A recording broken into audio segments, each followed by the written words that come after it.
Dr. Edmund Frost made his first incision into the infected wound in February of 1856, working by candlelight in a cabin so remote that even the nearest neighbor lived 8 miles away.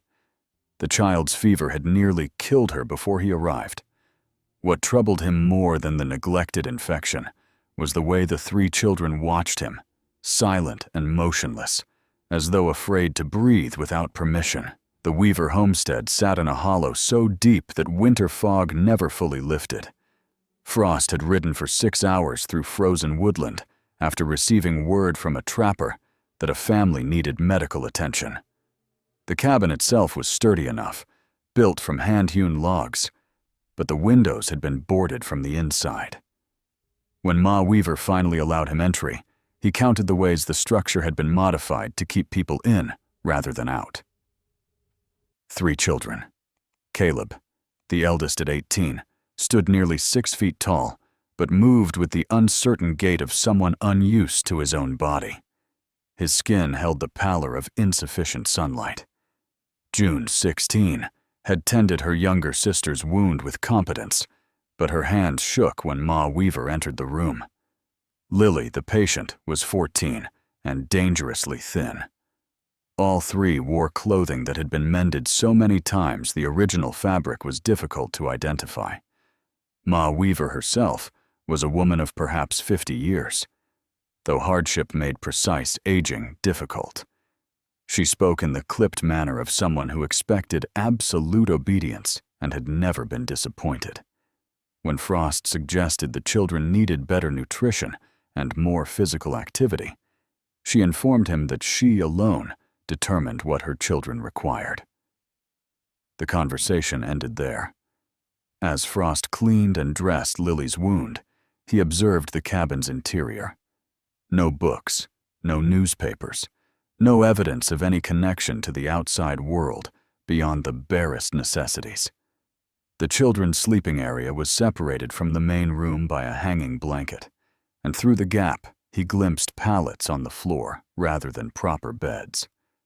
Most disturbing was the reinforced door set into the cabin's floor, its iron hinges and heavy lock suggesting something between a root cellar and a cell. Before leaving, Frost documented his observations in the leather journal he carried for medical notes. He recorded the children's physical condition, the unusual security measures, and his growing conviction that something in this isolated hollow defied both medicine and morality. He noted Ma Weaver's refusal to explain her husband's absence or provide any family history. Most significantly, he documented his intention to return within the month to check on Lily's recovery. That journal, discovered in a Boston archive in 1923, would provide the first credible account of what transpired in the Weaver homestead. But on that February afternoon, Frost simply rode away through the fog, troubled by instincts he couldn't yet articulate, unaware that he would become the only outside witness to a horror that had persisted for generations. The property records for the Weaver homestead told a story that took decades to fully understand. When county archivists finally examined the documents in 1889, following a courthouse fire that destroyed much of the original ledger, they discovered an inheritance pattern that defied conventional family structures. The land had been claimed in 1832 by a woman named Constance Weaver. No husband's name appeared on the deed.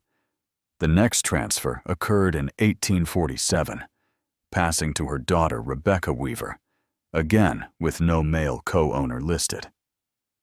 Then to Ma Weaver, whose given name was recorded as Prudence in 1851. Each transition happened without sale or standard inheritance proceedings, simply a quiet transfer from mother to eldest child. What made the records truly disturbing was the census data. In 1840, Constance Weaver had reported 5 children living in the household. By 1850, only Rebecca remained, now with 4 children of her own. Of Constance's other 4 offspring, there existed no marriage records, no property transfers, no death certificates. They had simply vanished from all official documentation, as though they had never existed beyond that single census entry. Dr. Frost discovered this pattern by accident when he mentioned the Weaver family to circuit preacher Hosea Barnett in March of 1856. Barnett's face had gone pale at the name. He explained that he had visited the homestead 2 years earlier, in 1854, attempting to bring the family into his congregation. Ma Weaver had met him at the property line with a rifle and informed him that the Weavers required no spiritual guidance from outsiders. But Barnett had glimpsed something during that brief confrontation. Through the cabin's open door, he saw the reinforced cellar entrance and heard what sounded like a child crying from below. When he inquired about the sound, Ma Weaver told him it was merely the wind through the floorboards. The preacher hadn't believed her, but the rifle in her hands and the remoteness of the location discouraged further investigation. He admitted to Frost that he had failed in his duty, that he should have alerted authorities. But in the Ozarks of the 1850s, a mother's dominion over her household was considered absolute and sacred. Frost began asking careful questions in the scattered communities surrounding the Weaver property. Most people knew nothing of the family.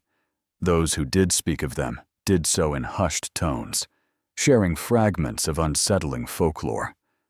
A blacksmith in the nearest town, 12 miles from the hollow, remembered forging unusual iron fixtures for Rebecca Weaver in 1848. Restraints, he called them, though he'd assumed they were meant for livestock. The specifications had been precise, designed for a confined space with measurements matching a root cellar's dimensions. A midwife, elderly and reluctant to speak, recalled being summoned to the Weaver property twice in the 1840s. Both times for difficult births. Both times she had been paid well and sworn to silence. When Frost pressed her for details, she would only say that she had delivered healthy infants, but that something about the mother's demeanor had terrified her. The woman had shown no joy, no relief, only a cold satisfaction that the children had survived. The cellar itself became Frost's obsession. Standard root cellars in the region were simple earthen spaces for food storage, perhaps 8 feet square and tall enough for a person to stand. But the door he'd seen in the Weaver cabin was reinforced beyond any practical need. The iron hinges were the kind used for jail cells in the county seat. The lock was internal, meaning someone inside the cabin could secure the cellar, but those below could not escape. Frost wrote in his journal that the Weaver property felt less like a homestead and more like a mechanism designed for a specific, terrible purpose. He simply couldn't yet imagine what that purpose might be. Sarah Hutchins lived 8 miles northeast of the Weaver Hollow, close enough to occasionally trade goods, but far enough to maintain a comfortable distance. Her diary, preserved by descendants and donated to the Missouri Historical Society in 1931, provides the only contemporary civilian account of the Weaver family's final months. In March of 1856, she recorded Ma Weaver's first unusual visit. The woman arrived on foot despite the distance, carrying a list of specific items. Rope, thick and strong.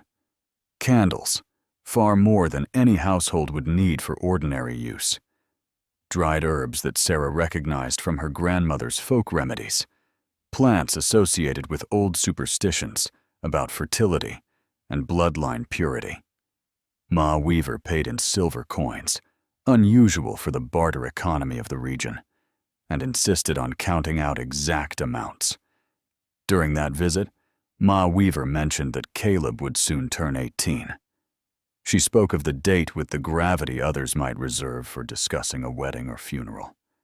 Sarah wrote that the woman's eyes held a strange gleam when she said her son had been kept pure for his purpose, a phrase that made no sense in the context of frontier life, where young men were expected to work, hunt, and court by that age. April brought 3 more visits, each requesting stranger items. A particular type of root used by Cherokee healers, one Sarah had to acquire through her own connections. Iron hooks, small enough to fit in a closed hand, strips of leather, soft and pliable. When Sarah asked what these supplies were for, Ma Weaver replied only that tradition demanded preparation, and that the weaver line had survived through careful observance of old ways. The most disturbing visit occurred in early May. Ma Weaver arrived after dark, carrying a lantern, and asked if Sarah had ever heard of families keeping their children separate from outside corruption. Sarah, thinking she meant religious isolation, mentioned several communities that limited their young people's exposure to worldly influences. Ma Weaver shook her head impatiently. She meant something deeper, she said. Something about ensuring the family remained undiluted, that weakness couldn't enter the bloodline through foreign marriages. Sarah noted in her diary that she had felt profound unease during this conversation. Ma Weaver spoke of her daughters with a detachment that seemed unnatural, referring to them as vessels and tools rather than children. She mentioned that June and Lily had been prepared since birth for their roles in maintaining the family's strength, though she never specified what those roles entailed. When Sarah suggested that perhaps the girls should meet young men from neighboring communities, Ma Weaver's expression turned cold. "Outside blood would poison everything," she said. The Weaver line preserved itself.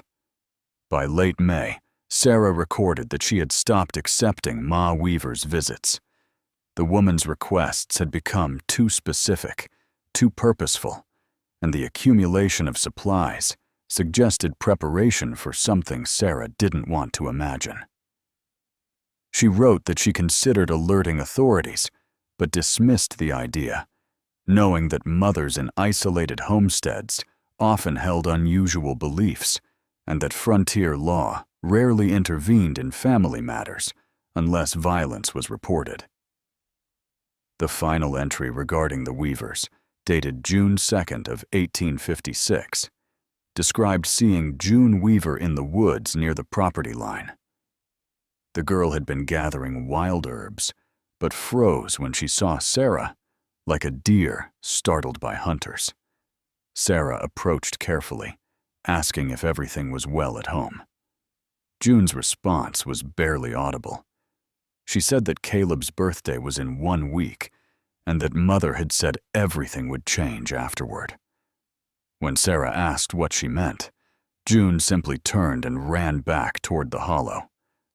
Sarah never saw any of the Weaver children again until the events that would bring Dr. Frost back to the homestead and finally expose what had been hidden in that isolated cabin for generations. June discovered the loose floorboard by accident on the morning of June 5th, 1856. She had been scrubbing the main room's floor, a task Ma Weaver assigned her daily, when her brush caught on a section of wood that shifted slightly under pressure.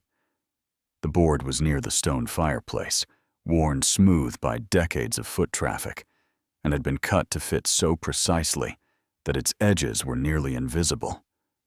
She waited until Ma Weaver left to check the animal traps before investigating further. Caleb was splitting wood outside, and Lily was mending in the corner. But her younger sister had learned long ago not to speak unless spoken to. June worked her fingers under the board's edge and lifted. The space beneath was perhaps 18 inches deep, carved into the packed earth between floor joists. Inside lay a collection that made June's breath catch in her throat. Small dresses, carefully folded and preserved with dried lavender. She counted 14 garments, ranging from sizes that would fit an infant to clothing meant for a child of perhaps 10 years. The fabric varied in age and condition. Some were so old the material crumbled at her touch. Others seemed newer, made from cloth June recognized from her own childhood. Several of the dresses bore dark stains that had oxidized to brown.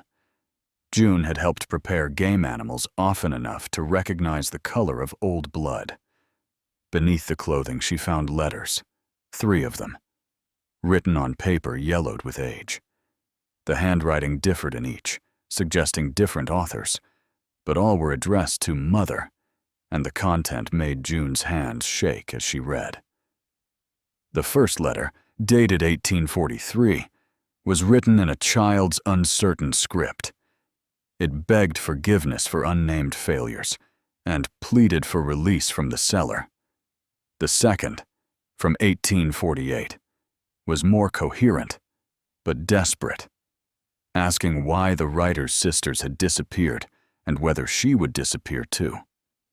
The third letter had no date, but spoke of pregnancy and fear, of not wanting to bear a child under these circumstances, of hoping someone would find the letter after everything was finished. June heard footsteps outside and quickly replaced everything, pressing the board back into position. Her mind raced through calculations she had been avoiding for months. Ma Weaver had spoken often of the Weaver tradition, of how the family had maintained its strength through generations by refusing outside interference. She had mentioned ancestors who had fulfilled their duties and those who had failed. June had assumed these were abstract lessons about obedience and family loyalty. The dresses suggested something far more concrete and horrifying. That evening, June waited until Ma Weaver was occupied with preparing supper before whispering to Caleb near the woodpile. She described what she had found, keeping her voice low and her body positioned to block anyone's view of their conversation. Caleb's face drained of color as she spoke. He admitted that Ma Weaver had been speaking to him privately for weeks, explaining his responsibilities as the eldest son, describing rituals that must be performed to prove his worthiness to lead the family.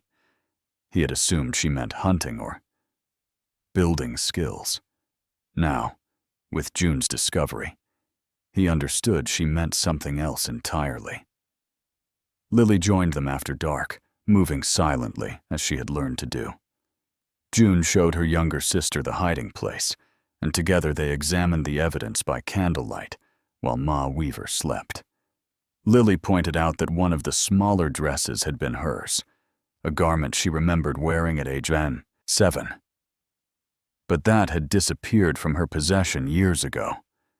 She asked why Mother would hide children's clothing like treasured relics, unless those children no longer existed to wear them.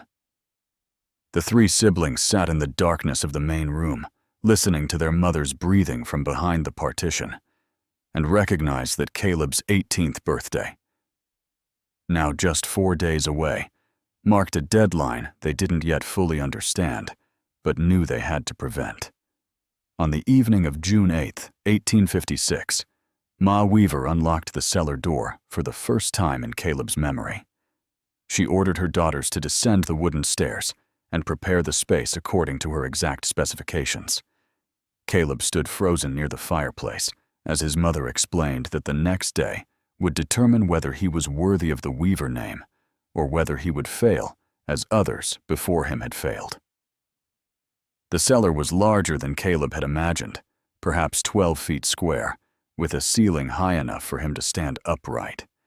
The earthen walls had been reinforced with timber, and the floor was packed dirt that looked almost polished from years of use. June and Lily worked in silence, following their mother's instructions to arrange candles in a precise circle, 43 in total.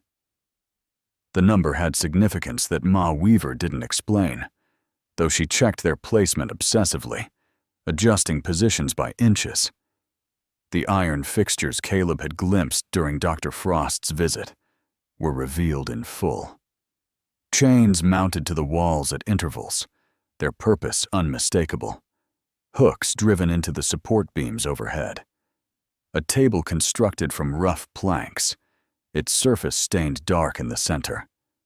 Ma Weaver ran her hand along these implements with something approaching tenderness, explaining that they had served the family for 3 generations and would continue to serve for generations more. She began speaking then of tradition, in terms that made Caleb's stomach turn. The Weaver bloodline, she explained, remained pure because the family recognized that strength came from within, not from outside corruption. Other families allowed their children to marry strangers, diluting their essence with foreign blood. The Weavers understood that true power required sacrifice, and that women existed to maintain the line through their service to male heirs. June stood against the far wall, her face expressionless, but Caleb saw her hands clenched so tightly that her knuckles had gone white. Lily had begun to shake, a tremor that started in her shoulders and spread through her entire body. Ma Weaver noticed neither reaction or didn't care. She described the ritual in clinical terms, explaining that Caleb's 18th birthday marked his ascension to patriarch. The test of his worthiness involved proving his dominance over the female members of his bloodline, demonstrating that he could control and claim them as previous Weaver men had done. Only through this act could he ensure that future children would be born untainted by outside influence, that the family would continue its tradition of isolation and self-sufficiency. When Caleb asked what happened to children born from such unions, Ma Weaver's expression hardened. She explained that some had been strong and had contributed to the family's continuation. Others had shown weakness or deformity and had been dealt with accordingly. The Weaver line tolerated no imperfection. Caleb finally understood the dresses hidden beneath the floorboards and the letters June had found. He understood why census records showed children who later vanished, and why the property had passed only through specific lineages. The tradition Ma Weaver described wasn't ancient or honorable. It was a pattern of abuse that had somehow survived through isolation and secrecy, hidden so deep in the Ozark wilderness that no authority had ever investigated long enough to uncover it. His mother continued speaking, explaining that June and Lily understood their roles and had been prepared since childhood to fulfill them. She mentioned previous generations where daughters had served this purpose, and that the practice ensured absolute family loyalty. No daughter could betray the Weavers when she was bound by such intimate complicity. As Ma Weaver spoke, describing acts she expected him to perform with matter-of-fact cruelty, Caleb felt something shift inside him. He had been raised to obey without question, isolated from any competing moral framework, but the horror of what she demanded penetrated even his limited understanding of right and wrong. He looked at his sisters, saw their terror and resignation, and knew that tomorrow would determine not his worthiness, but whether the Weaver tradition would finally end or consume another generation. Night fell on June 9, 1856, and Ma Weaver lit the candles in the cellar one by one. The children descended the stairs in order of age, Caleb first, then June, finally, Lily. Ma Weaver locked the door behind them and placed the iron key in her apron pocket. She had dressed for the occasion in what appeared to be ceremonial clothing, a black dress that Caleb had never seen her wear, suggesting this ritual had been planned for years. She positioned June and Lily against the far wall, instructing them to remain silent and obedient. Then she turned to Caleb and explained in explicit terms what he was expected to do. The traditions she described were presented as ancestral wisdom, as practices that had sustained the Weaver family since its founding. She referenced his grandfather, his great-grandfather, claiming they had all undergone this same trial and proven their strength. Caleb stood in the center of the candlelit space and said a single word. No. The silence that followed was absolute. Ma Weaver's face registered incomprehension, as though Caleb had spoken in a foreign language. She asked him to repeat himself, certain she had misheard, when he refused again, stating clearly that he would not harm his sisters, regardless of tradition or consequence. Her expression transformed into something far more dangerous than anger. She screamed that he was weak, that he had failed before the test even began, that generations of Weaver strength would end because of his cowardice. She grabbed one of the chains from the wall and advanced on June, declaring that if Caleb wouldn't act, she would demonstrate what happened to daughters in families where the patriarch proved inadequate. The chain rattled in her hands as she moved, and June pressed herself against the timber wall with nowhere to retreat. In her rage, Ma Weaver revealed what had been carefully hidden.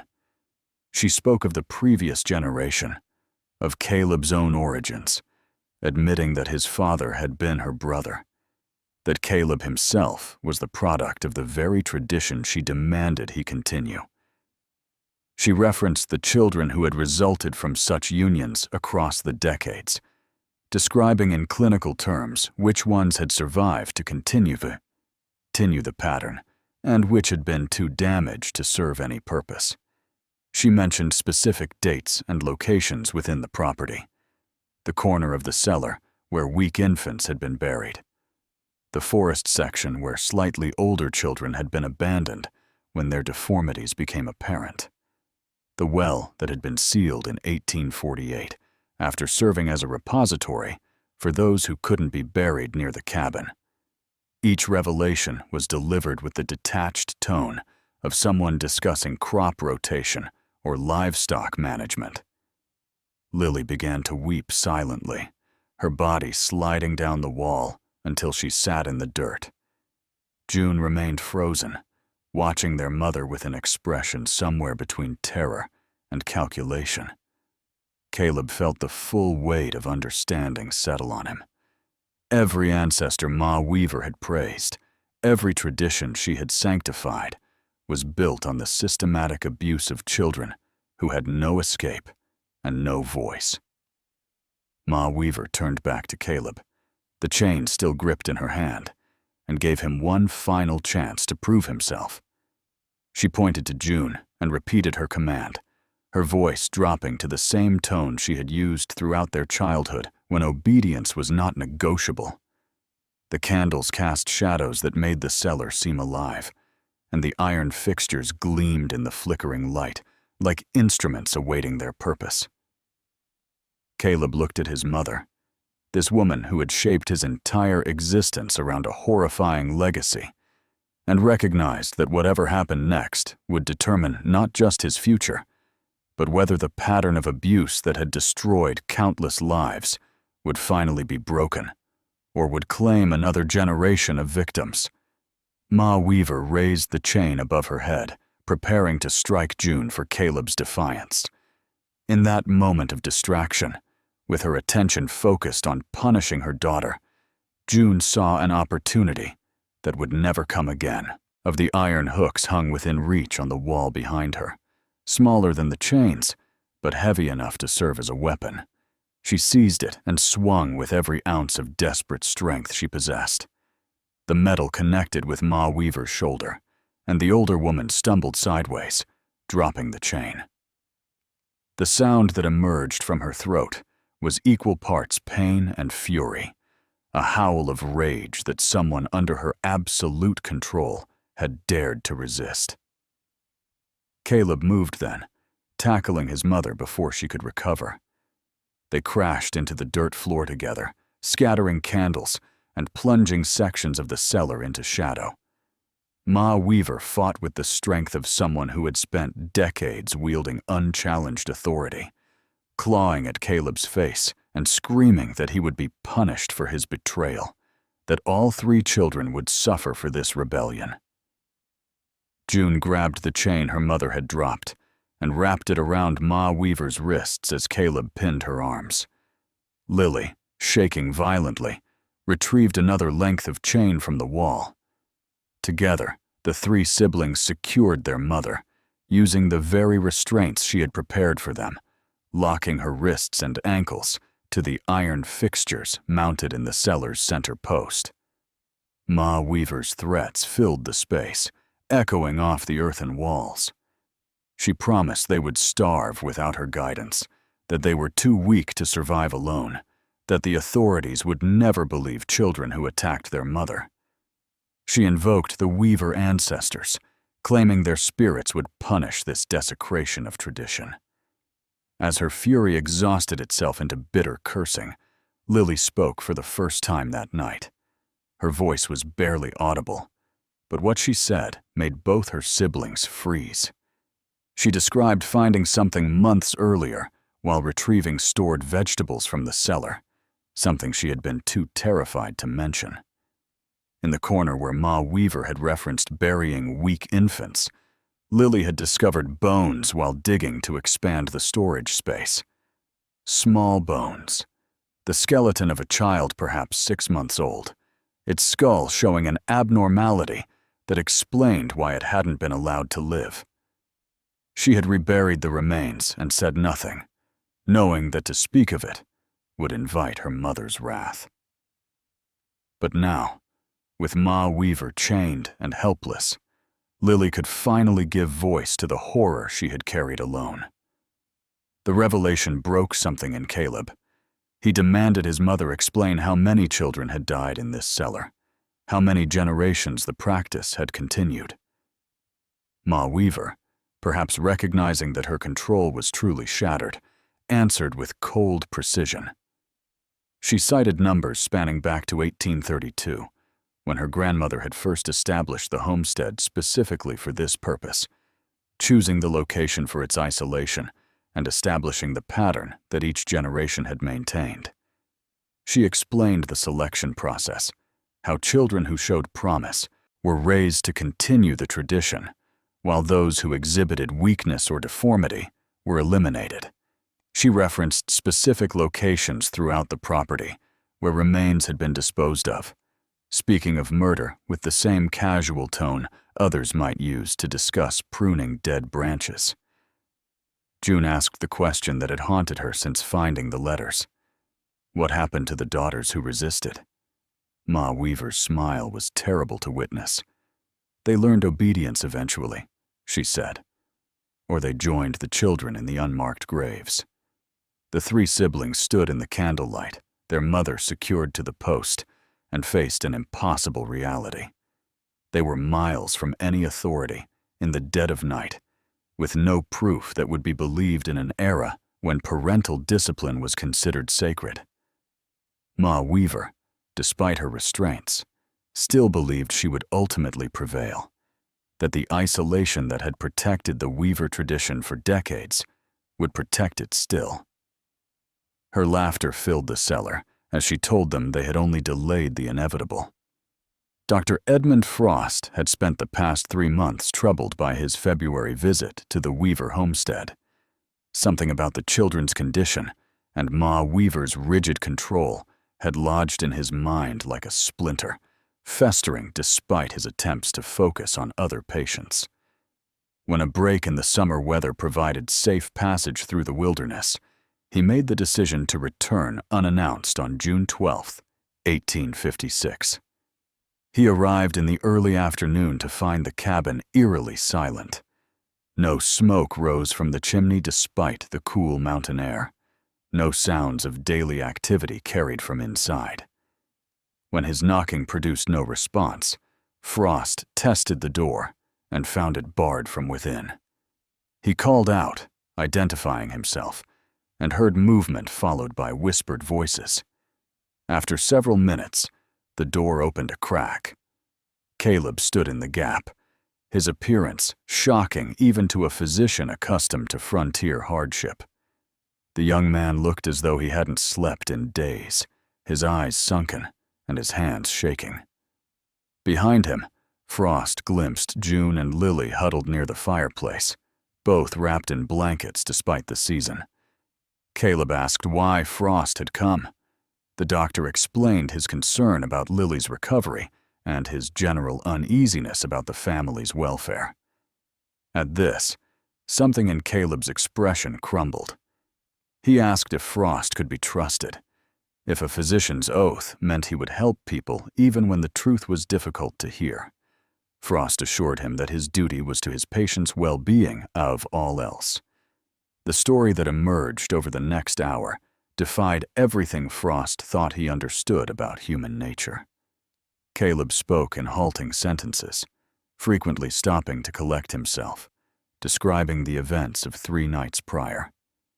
June added details when her brother's voice failed him, and even Lily contributed pieces of testimony, though speaking clearly caused her visible distress. They showed Frost the cellar, the candles still arranged in their circle, the chains now securing Ma Weaver to the center post.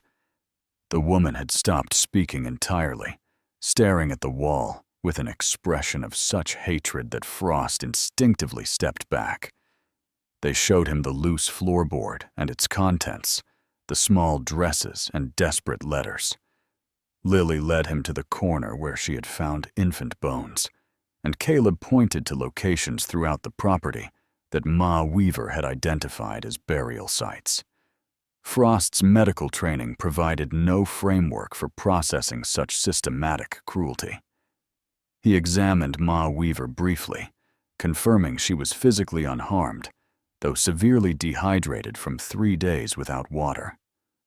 When he attempted to question her, she fixed him with a stare of absolute contempt and remained silent. The only words she spoke were to her children, promising that justice would find them eventually, that blood called to blood, and traditions could not be broken by a single generation's weakness. Frost made his assessment quickly. The children needed immediate protection, and authorities had to be notified, despite the complications such notification would bring. He explained to Caleb that he would ride to the county seat and return with the sheriff, that the evidence they had preserved was crucial, and that they should touch nothing in the cellar until officials could examine it. Before leaving, he asked the question that had been troubling him since entering the cabin. Why hadn't they simply fled? 3 young people could have disappeared into the wilderness and never been found. Caleb's answer was simple and devastating. They had nowhere to go, no understanding of the world beyond the hollow, and no certainty that anyone would believe their story over their mother's testimony. They had restrained her not as punishment, but as the only way to survive until someone with authority arrived to witness the truth. Frost rode toward the county seat as quickly as the terrain allowed, pushing his horse harder than was wise. He carried in his saddlebag a single piece of evidence, one of the letters found beneath the floorboard, dated 1848, and signed by a girl named Rebecca, who begged forgiveness for wanting to die rather than continue serving the family's tradition. Sheriff William Garrett arrived at the Weaver homestead on June 14th with Dr. Frost and 2 deputies. A lawman for 15 years, Garrett had investigated murders, claim disputes, and frontier violence of every variety. Nothing in his experience prepared him for what the children described or what the physical evidence suggested. Ma Weaver had regained her voice by the time authorities entered the cellar. She immediately claimed her children had suffered a collective madness, that they had attacked her without provocation and imprisoned her in her own home. She demanded the sheriff arrest all 3 for assault and false imprisonment, insisting that any claims they made about family traditions were fantasies designed to justify their violence. Her testimony was measured and articulate. She explained that frontier isolation sometimes caused young people to develop strange delusions, particularly when they reached adulthood without proper socialization. She suggested that Caleb, facing the responsibilities of manhood, had experienced a breakdown and convinced his sisters to participate in his paranoid fantasies. The chains, she claimed, were old implements left by previous property owners. The candles were simply her attempt to provide light during her imprisonment. Garrett listened without interruption, then asked her to explain the letters hidden beneath the floorboard. Ma Weaver's expression flickered momentarily before she composed herself. "Old correspondence," she said, "probably left by previous occupants of the homestead." When Garrett pointed out that the letters referenced Mother and described events matching the children's testimony, she insisted on her right to remain silent until proper legal representation could be arranged. The sheriff turned his attention to the cellar itself. The iron fixtures mounted to walls and beams were clearly not remnants from previous owners, but had been installed with deliberate purpose. The stains on the wooden table, when examined closely, showed patterns consistent with repeated use. Most damning was what Deputy Harrison discovered when he began carefully excavating the corner Lily had identified. The infant skeleton was precisely where she had described it, buried approximately 18 inches below the floor's surface. The skull showed a deformity visible even to non-medical observers, and the careful arrangement of the remains suggested intentional burial rather than accidental death. Dr. Frost, examining the bones by lantern light, estimated the child had been perhaps 6 to 8 months old at time of death. Over the following week, deputies expanded their investigation across the property. They found 3 more burial sites matching locations Ma Weaver had referenced during her revelations in the cellar. 2 contained skeletal remains of children between infancy and early adolescence. The 3rd site, near the sealed well Ma Weaver had mentioned, proved too disturbed by time and weather to yield conclusive evidence, though bone fragments were recovered. The children's testimony remained consistent across multiple interviews. June provided details about the dresses and their probable owners. Caleb described his mother's explicit instructions regarding the ritual she had planned. Lily, though traumatized nearly beyond speech, confirmed specific statements Ma Weaver had made about the family's history and practices. Garrett faced a profound challenge. Missouri law in 1856 granted mothers nearly absolute authority over their children's welfare. Prosecuting a parent required overwhelming evidence of harm, and even then, juries often sided with family privacy over state intervention. The physical evidence was disturbing but circumstantial. The children's testimony was compelling, but would be challenged as the delusions of isolated, uneducated youth. The breakthrough came from an unexpected source. Circuit Preacher Barnett, learning of the investigation, came forward with his 1854 observations. Sarah Hutchins contributed her diary entries documenting Ma Weaver's increasingly strange supply requests.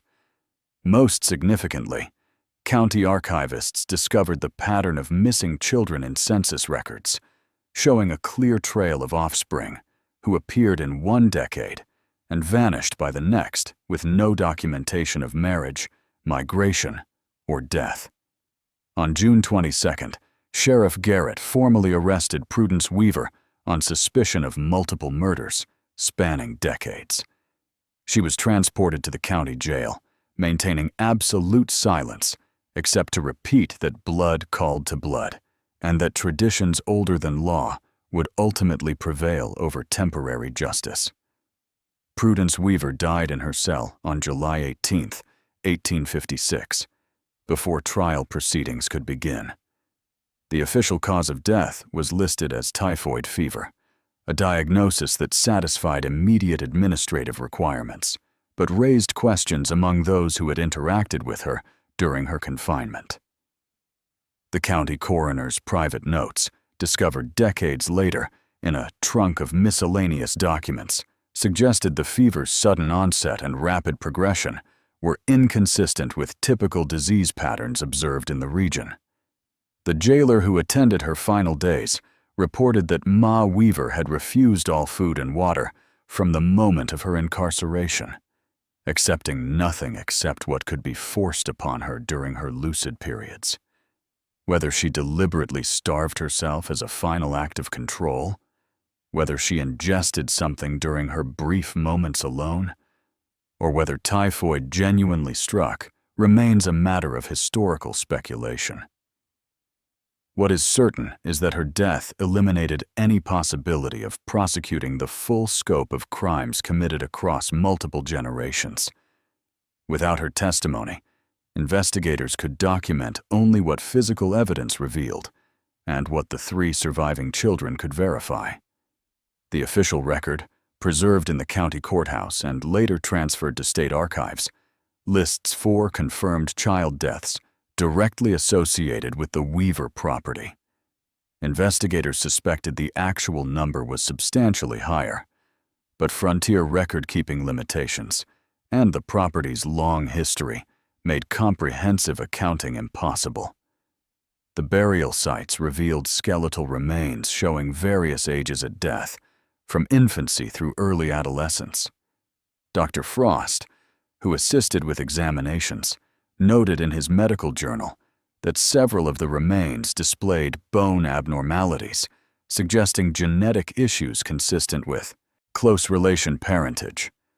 His observations, though diplomatically phrased in official reports, painted a disturbing picture of multiple generations affected by the systematic practice Ma Weaver had attempted to force upon her own children. The 3 Weaver siblings presented authorities with a profound challenge. Caleb, though legally an adult at 18, possessed no practical skills beyond basic subsistence farming. His education consisted entirely of what Ma Weaver had chosen to teach him, which focused on obedience rather than independence. He could barely read, had never handled money, and had spoken to fewer than 10 people outside his immediate family in his entire life. The psychological impact of learning his true parentage and the purpose for which he had been raised left him withdrawn and often unable to meet others' eyes during conversation. June, at 16, showed signs of resilience that impressed those who interviewed her.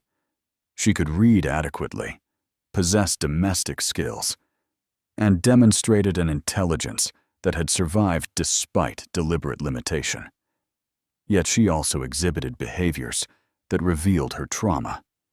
She flinched at sudden movements, struggled with authority figures, and experienced episodes where she became fixated on checking locks and ensuring doors remained open. The prospect of placing her in a conventional household raised concerns about her ability to adapt to normal family dynamics. Lily, 14, and the most visibly damaged of the 3, had regressed significantly since the night in the cellar.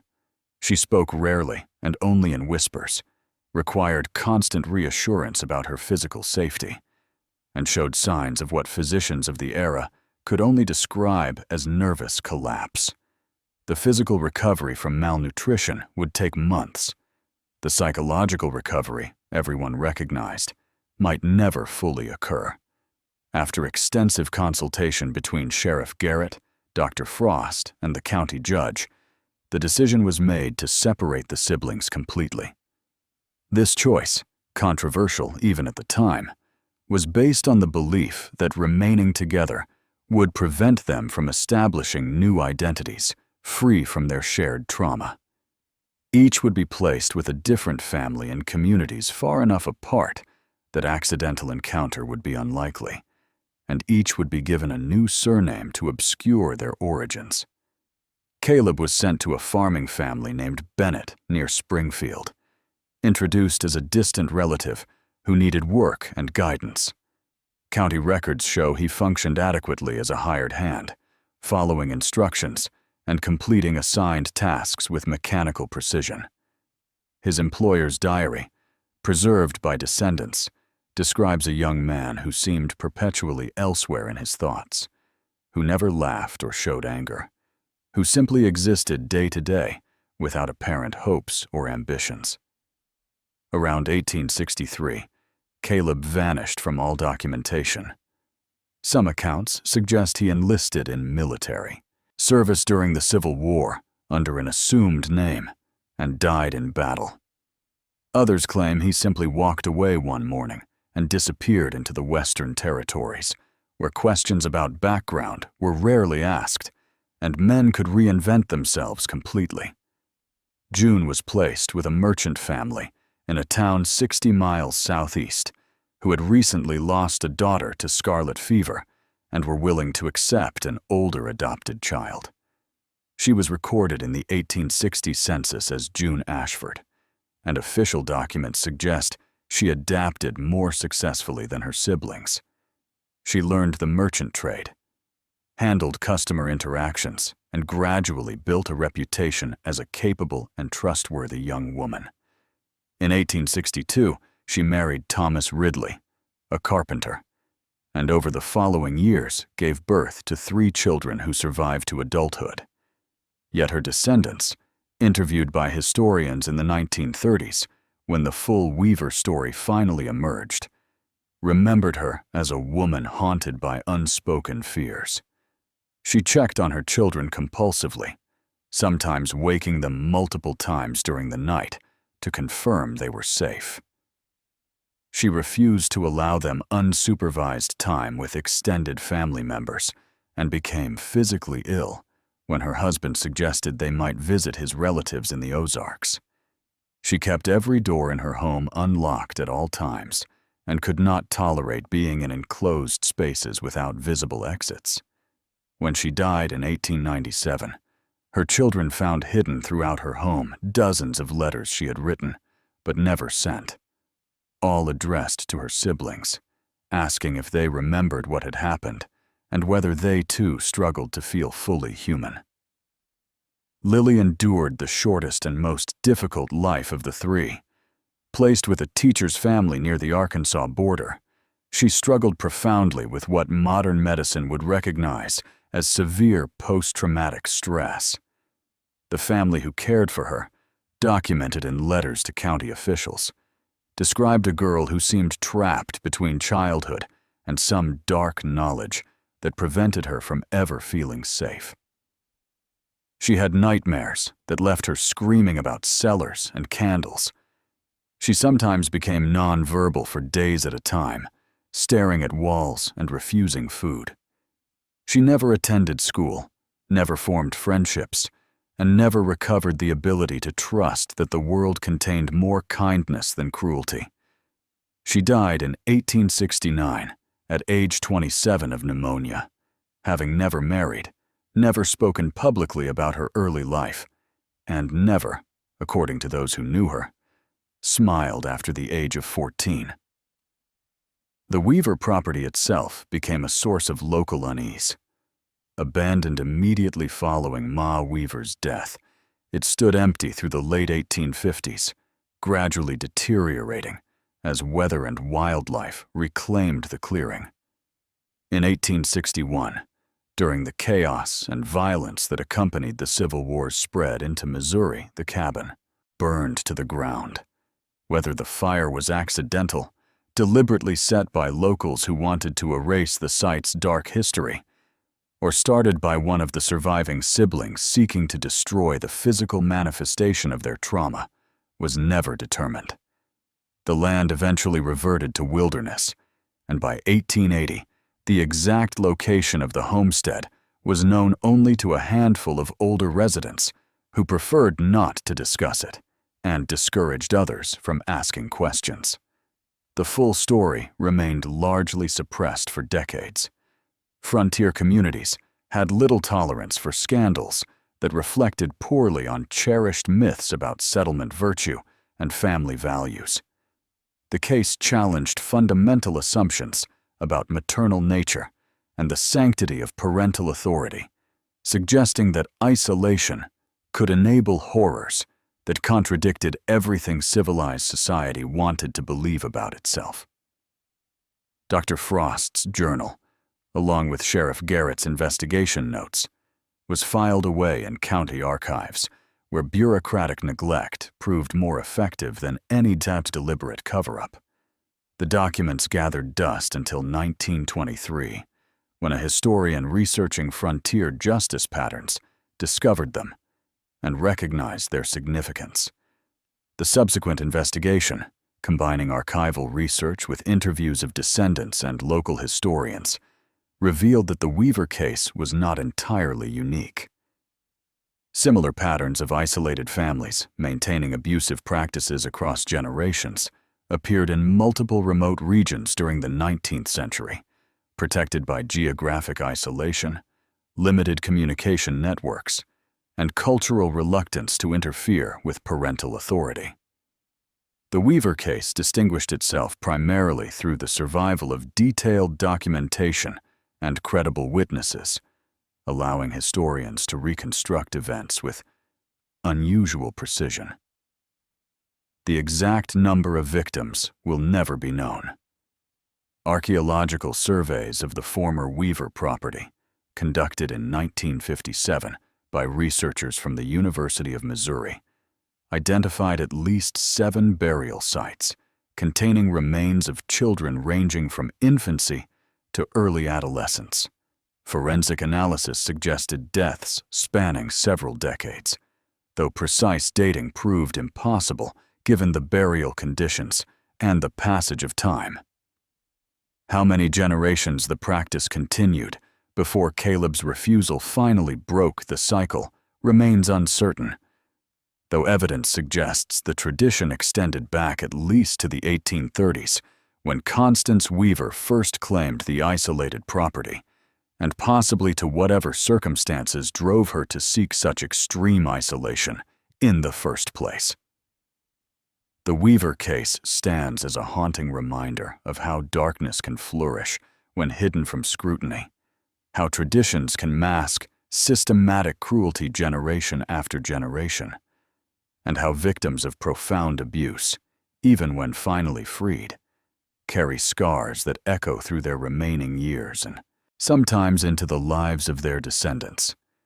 If this story disturbed you as much as it should, hit that like button and subscribe, because history holds thousands of buried horrors that deserve to be remembered, not for sensationalism or entertainment, but so we recognize the warning signs and never allow such darkness to take root again.